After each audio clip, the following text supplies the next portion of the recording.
Goodman and Hummel pod here on a Wednesday afternoon. And Rob, good to see you, man. You told me you were going to be doing this pod every week. I haven't seen you in like 5 weeks. Where the hell have you been? First of all, it's 9:40 a.m. It's not Wednesday afternoon. It's Wednesday morning. And it's 10:40 a.m. in Boston, so it's not the afternoon. I want you to tell everybody what you just did when we tried to start this podcast. Well, I tried to start it, and then I realized my microphone was not plugged in. And so you aborted the launch with 1 second on the countdown. I blame Trevor. Idiot. Listen, No. our producer Trevor did not catch it with 1 second. Like, that's plenty of time to abort. Plenty of time. Unbelievable. See, we don't do a podcast for a while. It just becomes amateur hour. You just can't operate. It's crazy. Listen. And you've been doing podcasts. I see you on with Doster and Fanta and T.O. and all those guys, but you just suck at it. By the way, I'm really hurt. Can I get something off my chest here? I'm really, really, really hurt here. I consider us friends, and I find out, I don't know, 28 days later that you are a taken man now. Yeah. You are happily engaged. Yep. And I find out literally a month later that you and Logan got engaged. What the hell is going on here? Who gets engaged and sends out a text to all their friends? Like, you should be texting me, congratulations. Was I supposed to text you? Everyone else knew. Maybe you're just a bad friend. I'm not on the gram that much. All right. You're just a bad friend. I think that's what it is. I also, big life changes. We also have a cat now. Big. He's literally staring at me through the doors right now. You know what Charles Barkley would say about you, right? What? Charles Barkley says cats aren't animals. Like, they're not pets. They're not pets. No, this is a good cat. He's a good cat. His name's Monty. So Monty the cat. Whose idea was the cat? Was this for you to grow up, like to have some responsibility in life so you can't golf every day? No, I can still play golf. Monty's very good at sitting at home. It was kind of a stray situation, and Logan likes cats, and I actually grew up with cats. We had cats when I was a kid, so I'm all for it. Go get a dog, will you? Go get a real pet. You got to walk them, and yes, you have to walk them. You got a lot more work. It is a lot more work, but I think a little bit more in return as well, I think. But you're right. You can go on your gallivanting on your golf trips like you did last week and not worry about the cat. The cat could probably fend for itself for a few days, right? That's true. Yeah, that's why this is perfect. All right, let's get started with the Kentucky Wildcats, because there's some stuff going on right now. I've been critical, certainly, of the roster that John Calipari has put together. Which is freshman laden, and in an era in which youth hasn't won in a decade. And this is a younger team than really he's ever had. Since the 2012 Kentucky team. Correct. That young.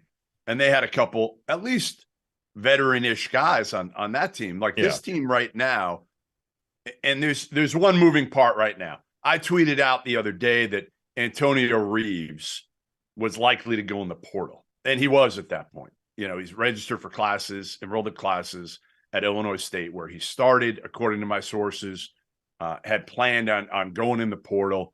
But now Cal is making a strong push to keep him because he needs him. And it's, obviously NIL is going to be pivotal here. There's some question marks on whether Reeves would be eligible, graduating now from Illinois State. Taking these classes, the credits transferring over, all that. Potentially, I'm hearing that. Hold on. Yeah. He was at Kentucky and then was taking classes at Illinois State because that's where he was at before? Correct. Why? Well, we don't know the real story of all this. So again, it's a little bit, I don't want to go dig too deep into it because I don't know all the specifics. I don't think anybody really knows all the specifics. But from what I've been told, there were some credits that might not have transferred from Illinois State to Kentucky when he went. Well, if you go back to Illinois State, you're getting those credits back, some of them, right? Like if you got a D, for instance, in a class at Illinois State, and you go to Kentucky, that D might not transfer to Kentucky to graduate. Right. But if you go back to Illinois State, that D might still be okay as far as being able to. I just think it's so weird that you would transfer from a place and go back and take summer classes there after transferring to Kentucky.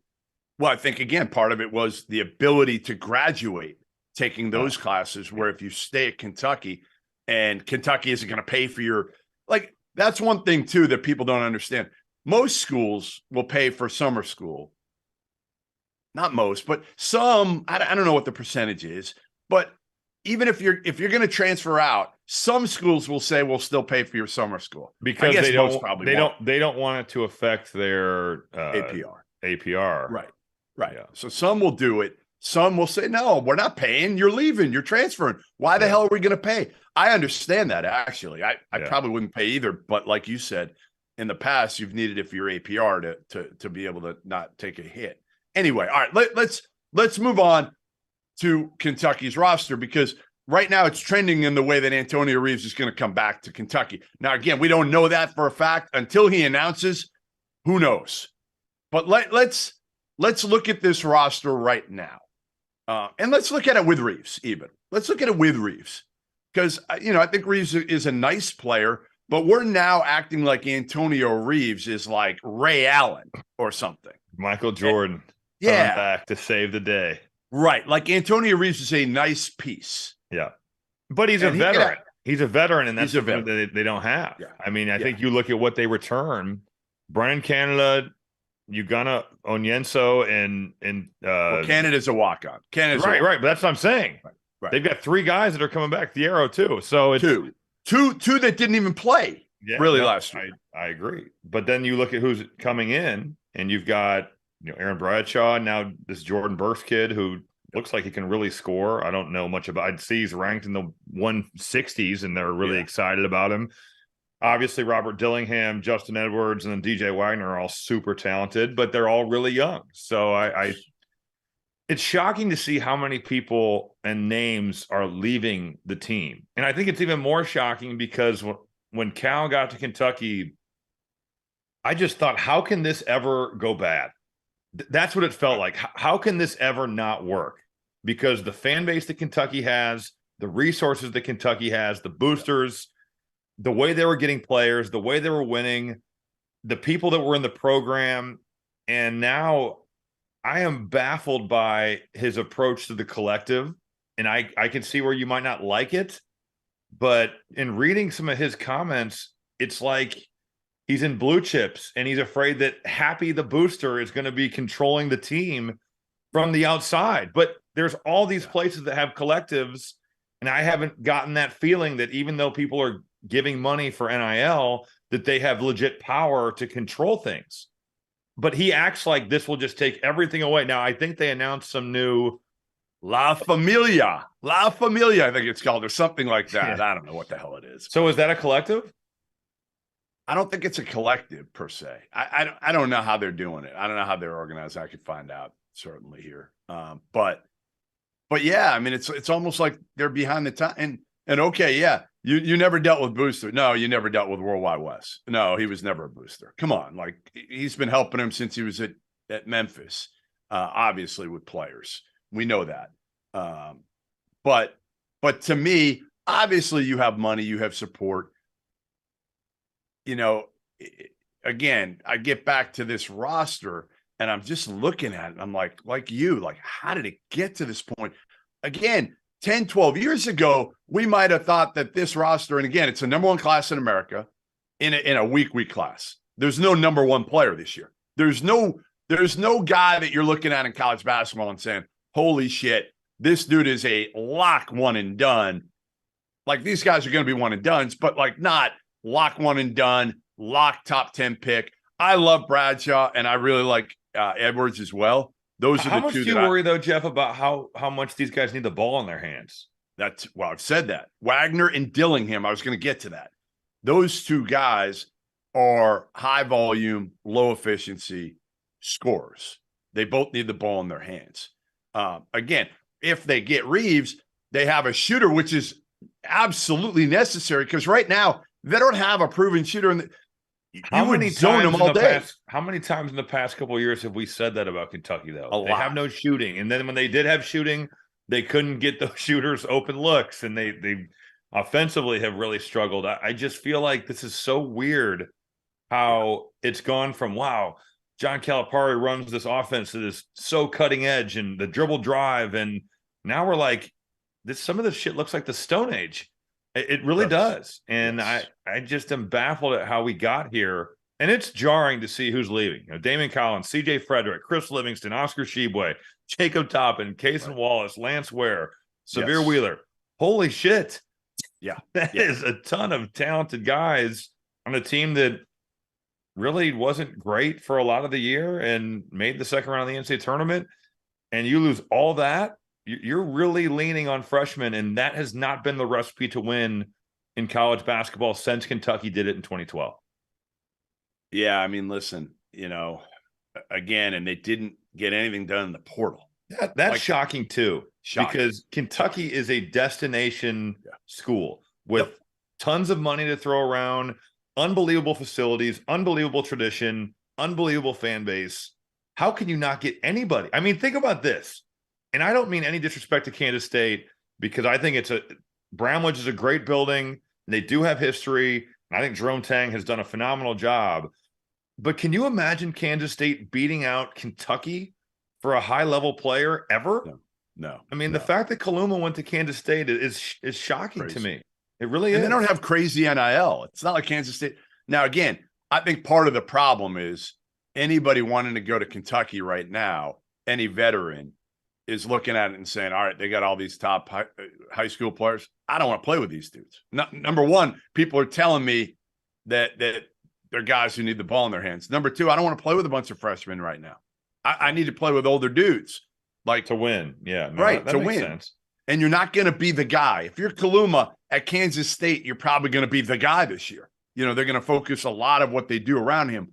Who knows with Kaluma if he's going to get the ball? Who's going to give him the ball? I mean, it was like Hunter Dickinson when he was choosing Kansas, right, over Kentucky. Who will throw me the ball and who can make a shot where I won't get post-trapped every time like I was last year. Right. Who do you want to play with?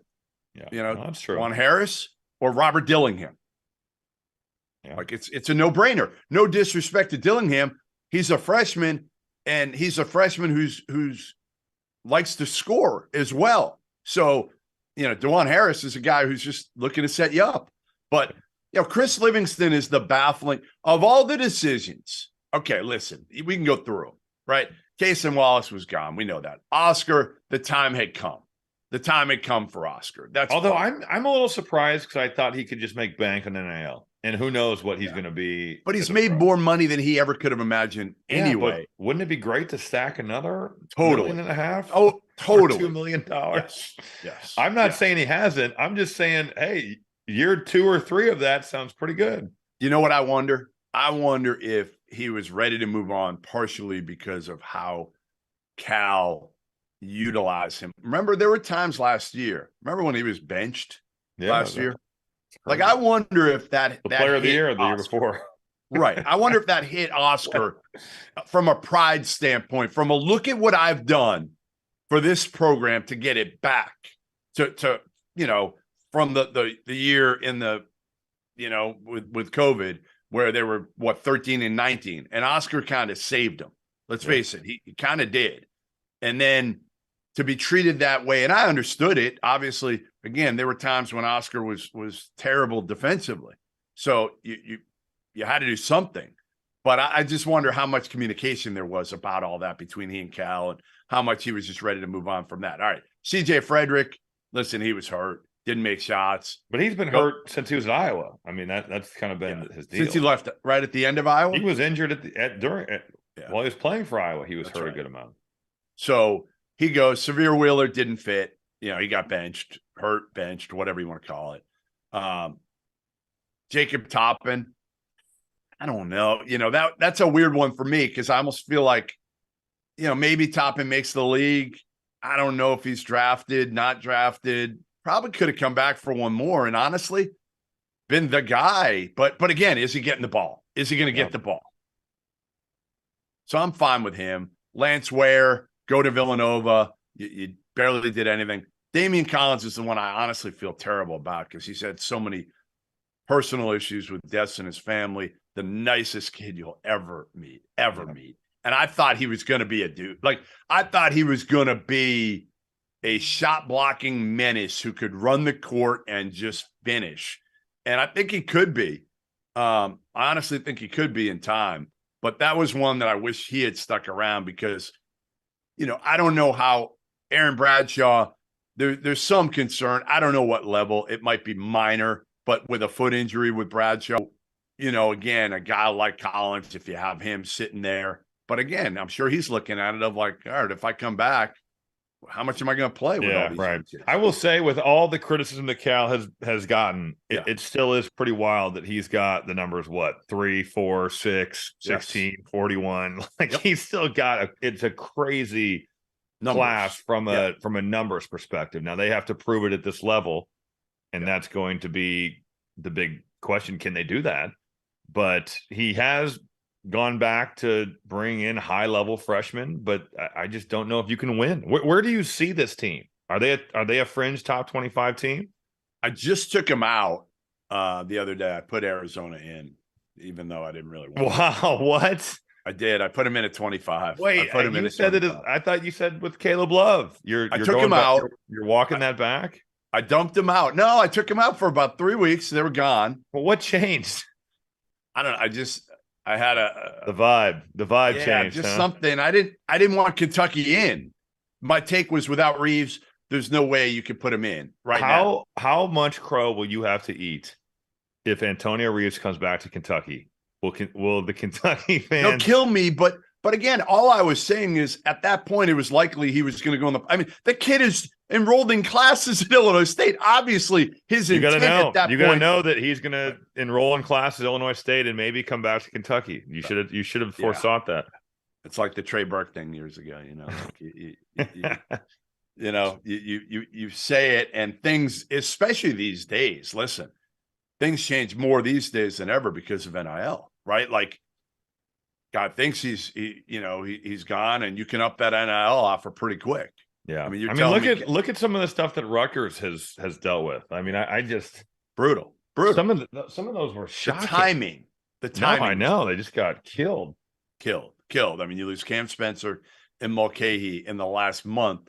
You put those two guys on Pikeville's roster right now, and you're like, they're a fringe top 25-ish team, and instead, it's like a major rebuild. I read an article where Kentucky might be going after Paul Mulcahy or some veteran. Yeah, I don't know how much he helps because he can't really shoot. He just can't shoot, but he can run the show and he can play make. Right. But yeah, he's another guy that can't consistently make a perimeter shot. And again, how much are you going to? What are you doing over there? I just realized my computer was not charging and it could die. Okay. Yeah. See, you don't want that after ripping on me at the beginning. I know. Yeah. I just had your computer dies. Trust me, they'll be held to pay. All right. So Kentucky, if they get Reeves back, is that enough? Is that enough for you to feel confident that they can, these young guys get better? They have some shooting. They have a veteran dude. Yeah. I mean, I would start them around the top, around 24, 25 if they get Antonio Reeves back. Yeah. If not, I would say they're outside the top 25 to start the season. Yeah, that's where I'm at. And there's just not much left. That's the other thing. Unless you can convince a kid right now, which I think probably is happening, a mid-major kid who graduated, like to hit the portal now, like that is so that shit's happening. That shit's happening. So, how are we going to, the best part of this sport to me is the NCAA tournament. And we are decimating the teams that make the NCAA tournament good. Right. It's really terrible. It really is. I got a good one for you that's going to happen. I'm just how sure is this? As sure as Antonio Reeves? No, this is not sure. This isn't a player. This is you've kind of lost your credibility here. I don't know if I can trust you with some of these reports that you've got coming out now. This is a scenario. Here's the scenario. This will be Team goes on foreign tour in August. Kid only plays 15 minutes on the foreign tour. Kid goes in the portal because he's upset he didn't play enough. Kid ends up transferring to a new school before school starts. And missing the entire summer at his new school. Correct. That is it's going to happen. That will happen for sure. Some kid will get mad. No, Yep. Agreed. But it's now, will it be a big time player? I don't know. But like, how about a really good, freshman or something that's just not ready, and like, it's going to happen. It's going to happen, and that's why there needs to be a and that would have to be a grad transfer for the kid to be able to play right away. So it couldn't be a freshman then. So it can't be a freshman. Somebody might transfer, but yeah, grad. It would have to be an older guy that gets beat out by a young freshman. Correct. So, but to me, there needs to be a deadline period for grad transfers to be able to go in the portal. I agree. There has to be a deadline. The fact that the portal closed but stayed open for grad transfers is so stupid. But the NCAA they have no idea what they're doing. So why would we be surprised at that? Yeah, I agree. All right. The number one spot in the preseason is kind of a little bit debatable right now. I don't know if you agree. I got Kansas at 1 right now. I just think they're loaded now. I mean, they're absolutely loaded with kind of what they've been able to do in the portal. Obviously, getting Hunter Dickinson was huge. But the other guys they brought in too are massive. I mean, Arterio Morris is super talented, and Nick Timberlake can really shoot the basketball. So you bring those two guys in, and you get McCullough back. That was the big one for me. Yeah, that's what put it over the top. That's what put it over the top for me. Yeah. So you've got Kansas that has arguably a top 5 point guard and maybe the best big in the entire country, or one of them in Hunter. No, he's not. He's one of them. You said he's the best big. He is not one of them. College big. Initially, you said he's the best big, and then you walked it back and said arguably. He's not arguably the best big. The best big resides in West Lafayette. All right, fine. Zach Edey's the best. It's not close. I mean, Hunter's really good, but he's not as good as Zach Edey. Fair. He's one of the best bigs. I like you carrying water for your guy. He won every award last year. How can you say he's not? No, you're right. He's the best big. Yeah, he is. Hunter is one of the top bigs in the country. Duke, listen, they got a great class coming in. Incredible class with 4 guys, I think, that are in the top 20. Filipowski back, Roach back, Proctor back, Mark Mitchell back, Ryan Young back is a piece. No, I like their team too. They're good. You like them better? No, I worry a little bit about how they are going to distribute minutes. I mean, I hope the logjam in the backcourt there is a good problem to have. Yeah, but it is a problem. But I do like their team. Getting Filipowski back was huge. Proctor played great basketball end of the year last year. Jeremy Roach is a proven commodity. I think Ryan Young is kind of a sneaky guy to come back. He's really productive. And he was at Northwestern and he was at Duke last year. I really wonder how these freshman guards kind of fit into the picture, because there's a lot of guys that are already in the backcourt who are fighting for minutes on top of Jeremy Roach and Tyrese Proctor and Mark Mitchell. That's yeah, I don't know how you're going to – I mean, one of those guys is going to get squeezed. Well, at least one, maybe more. Or even Jalen Blake's. I mean, there's a lot of guys. I mean, Jalen Blake's and Jaden Shoot, like, I don't know how they're going to play. Honestly, I don't know how they're going to play, because if you're Shire, there's going to be pressure on you to play Jared McCain and Caleb Foster. All those young, highly ranked dudes, for sure. Yes, you're going to play small ball. Filipowski's going to play a ton at the 5, which is fine. Honestly, that's probably where they're at their best. And they just need a backup big. They probably need one backup big for 10, 12 minutes that could give you some other, rim protection and let Filipowski move to the 4 if he gets hurt or in foul trouble or whatever. TJ Power, you'll love him. He's fun to watch, and he's kind of your multi-dimensional forward. So they do. The biggest thing for Duke is probably figuring out like role allocation and keeping everybody happy for Shire. Seriously. The biggest thing for Kansas still, to me, is perimeter shooting. Perimeter shooting is going to be an issue for them. And I worry about KJ Adams in that regard. Even though I thought he was awesome last year, he was so good in the role he played, the short role. He could kind of do the Draymond Green and spray it out to the guys who could make shots on the perimeter. But man, I watched a lot of Michigan last year with Hunter and Terrence Williams at the 4, and now there was on top of that, outside of Jet Howard, not And Kobe Buffkin shot it well into the year, but they just doubled him every time.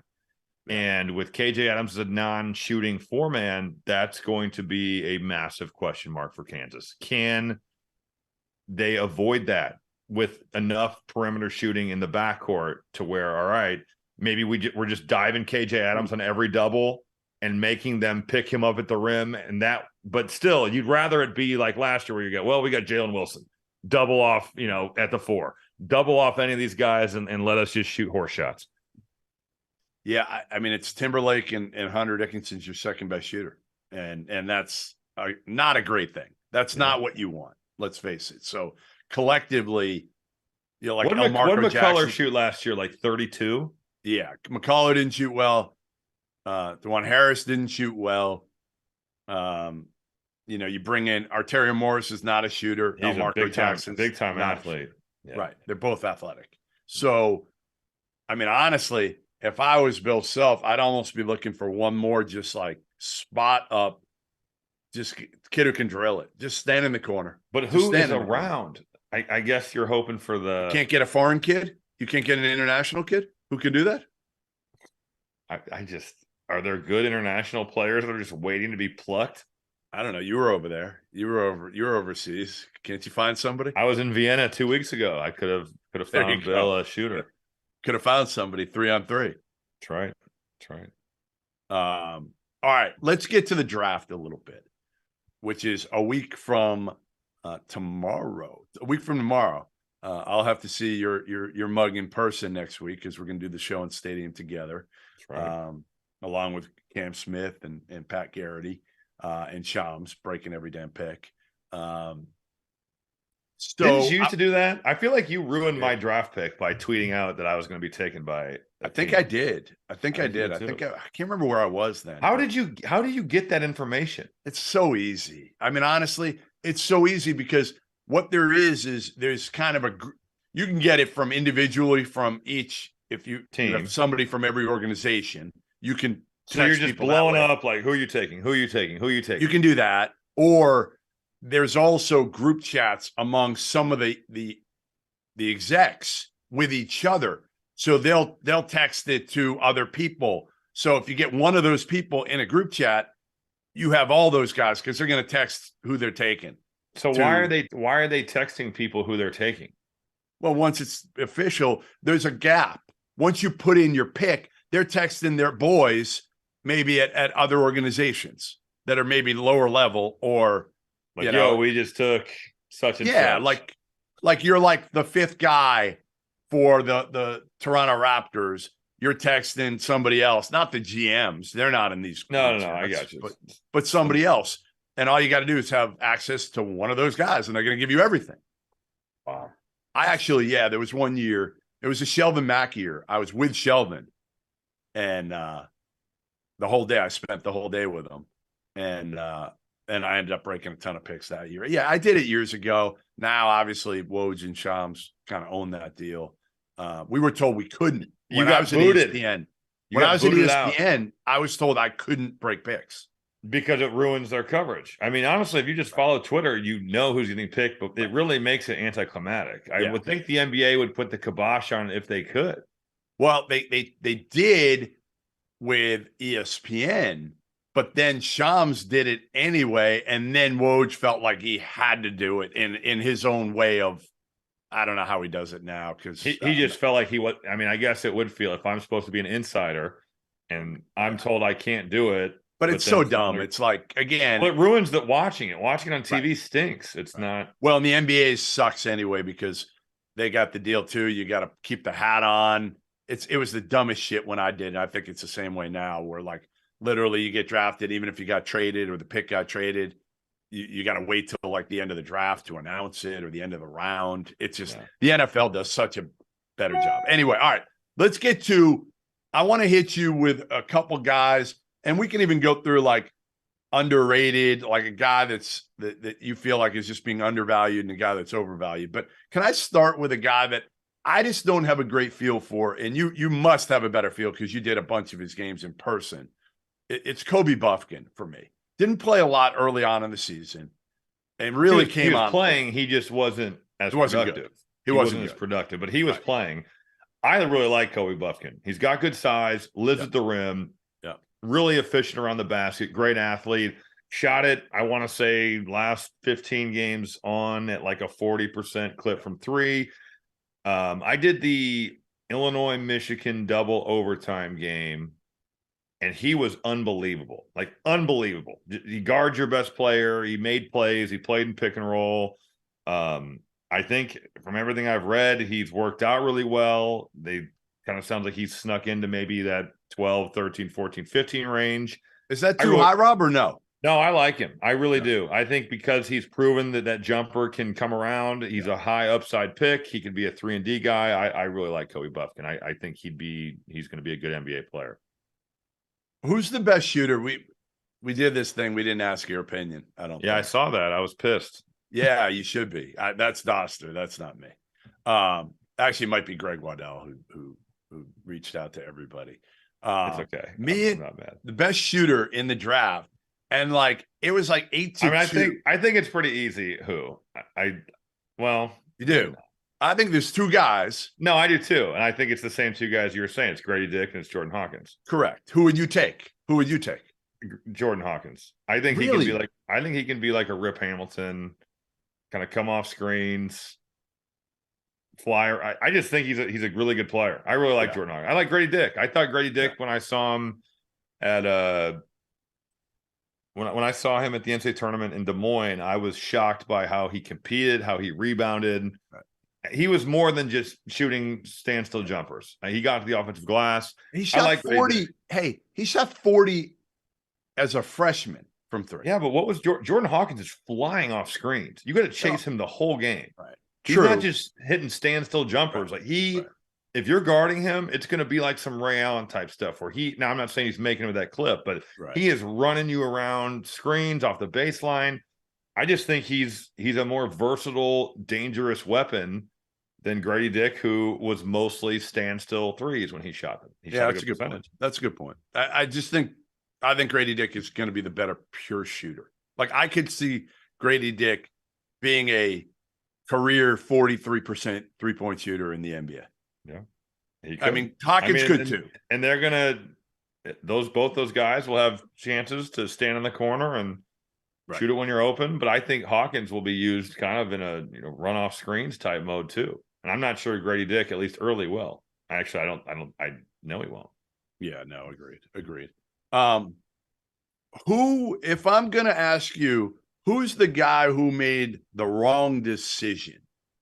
Who made the wrong decision when it comes to leaving early? An early entry guy. You sent us the list of all the guys. Yeah.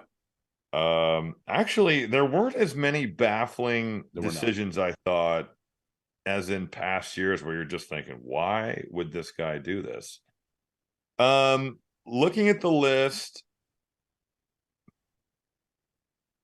I would say, first of all, who is this walk-on that average? How did he make the list? I know. This guy from NBA, Miami, do your Ohio. due diligence. Yeah, why is he on here? Jackson Kenyon from Miami of Ohio. Just so you know. 2 years, 1 point per game, senior walk-on. Yes. How about this? that? I don't think it was like a terrible decision. Yeah. Because he's got his degree from Northwestern, but if Chase Audige comes back, their team is really good. I assume they could offer him good NIL. I don't know that for a fact. I don't know what. Decent NIL. Yeah. And how much does it cost to go to Northwestern for grad school for 1 year? That's $100,000, like $50,000, $70,000. I don't know. Probably in that range. Yeah. I just think they could have been really good. They would have returned almost everybody had he come back. Yep. So I'll say him, but he wants to be pro. You finally won, right? You finally won last year, and you got it going in the But I get the desire to be a pro basketball player too and try to live that dream. And you've got a degree from Northwestern. That's phenomenal. Yep. We were texting before. You brought up Sonogo. Yeah. Because of NIL, what do you think of Sonogo? Like he's probably going to get drafted late in the second round is my guess. I think he'll just stick because he's a body that moves pretty well. He sort of has shown that he can shoot at some, but you have to wonder how much money he could have made in name, image, and likeness But you're coming off the national title. Again, you want to be a pro. Did he graduate? I don't think so. No. Well, I don't think so. I don't think it's an awful decision. I think if he came back to school, you could make the argument that was a better choice. Right. But if he gets drafted and plays in the NBA, then it's not, I don't think that there was a wrong answer for him in terms of it being blatant. Rob, there's more two-way contracts now. That's a big part of this. And also look who was playing behind him at UConn. Right. He would have been fighting for minutes with Donovan Clingan. Hey, there was some legitimate thought that Sanogo might transfer. There was some legitimate, actual, maybe not as much with him as people around him, thinking that, you know what?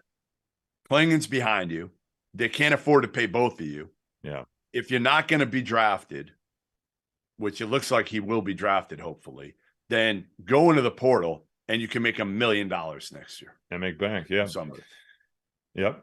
Which would have been crazy. Would have been bananas. Who are you most concerned about if you look at a mock draft? Top, let's say first round players. First round players who I'm most concerned about. Do you want me to give mine first and you can think about it? Or go ahead. Yeah. I worry about Nick Smith. See, I like Nick. I know he was injured. Jeff, he had zero burst. Zero. I know. But is that a product of the knee? Is that at all? Maybe. When I saw him a couple of summers ago, he had burst. Playing against high school kids? At AAU, he had burst. Playing against high school kids? Yes, but he was healthy then.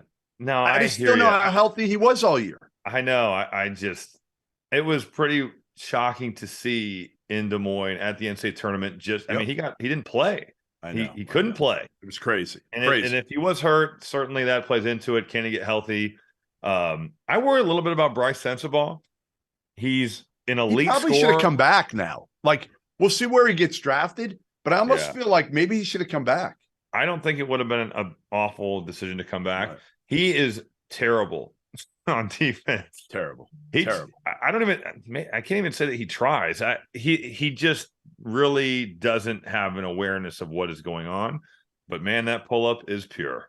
He gets to his spot and he gets whatever he wants. I think he's somebody that maybe is in that discussion. Yep. Gigi Jackson.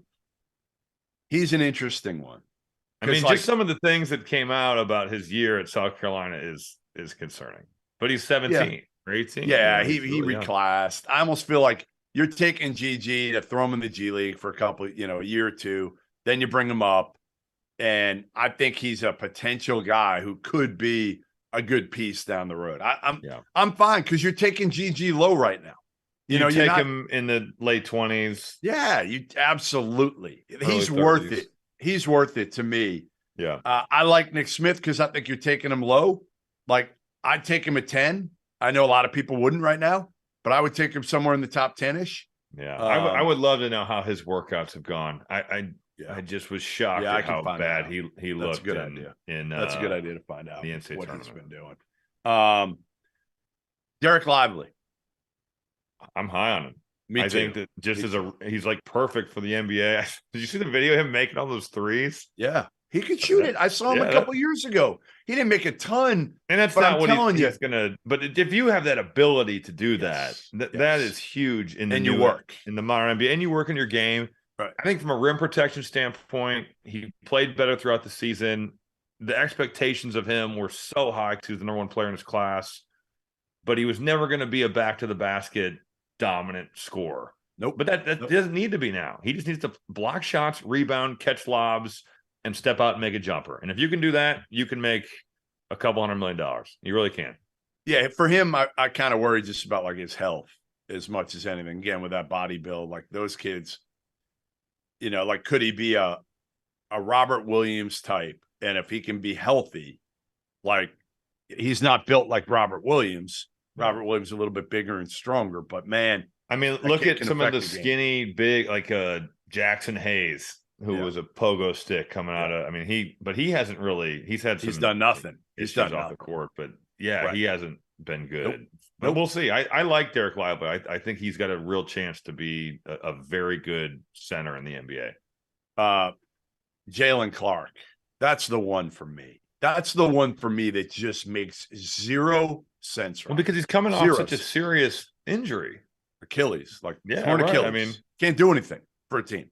Yeah. So all you're showing them is, what you did last year, which you got better offensively. You're a great defender.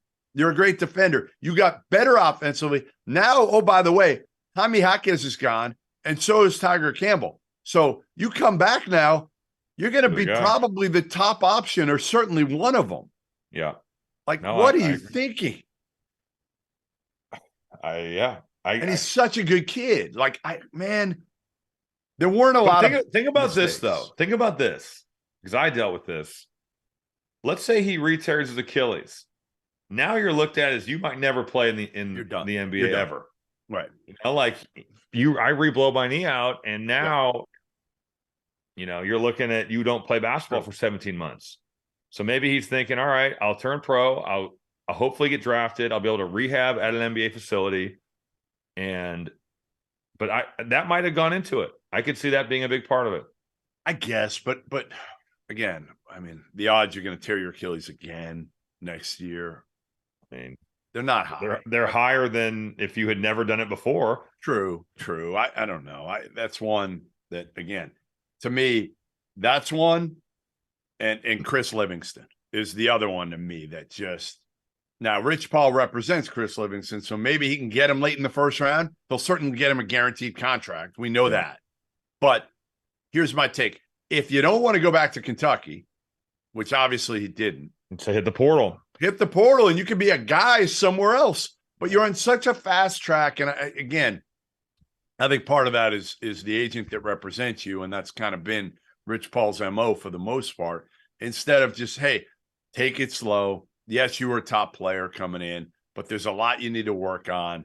And if you come back for another year in the right situation, you'll be a lottery pick. And then the investment is there. Because, frankly, the only way the investment's going to be there for Chris Livingston is because he's rep by Rich Paul.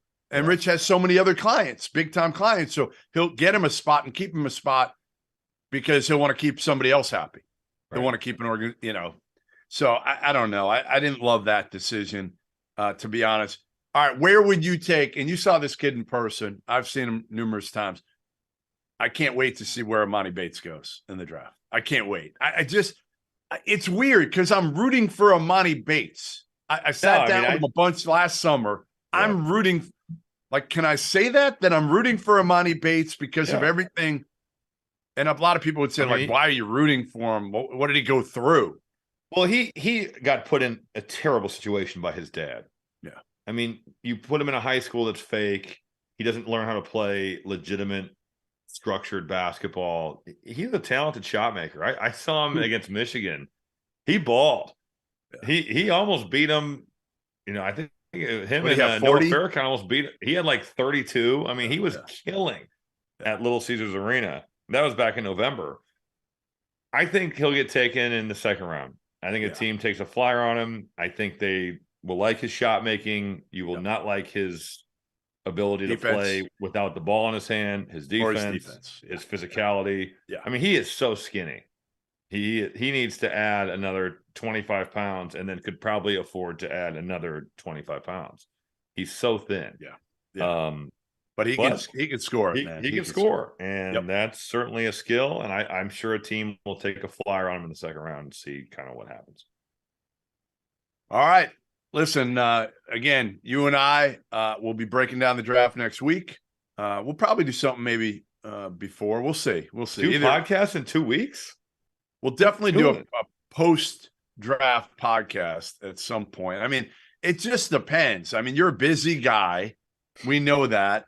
I think it was Logan's birthday too. I saw it when I got on the gram. I saw a bunch of stuff. So yes, it was her birthday. Happy birthday to Logan. Happy birthday to her. Yes. I hope you got her something good. I know you got the ring 5 weeks ago, but that and our new kitten and your new kitten. Those are the big. How much does a new kitten cost?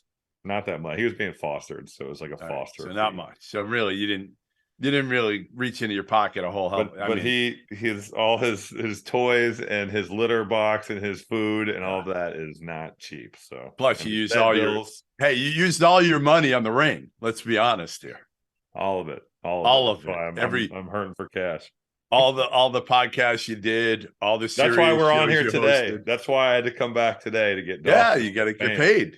I know. You got to pay it off. Doster goes cheap in the summer. He doesn't pay us for these. They're just volunteer podcasts. Apparently. He honestly, he disappears. It's hard to get him. All right. Well, listen, I'll see you next week. Thanks, everybody, for watching as always. And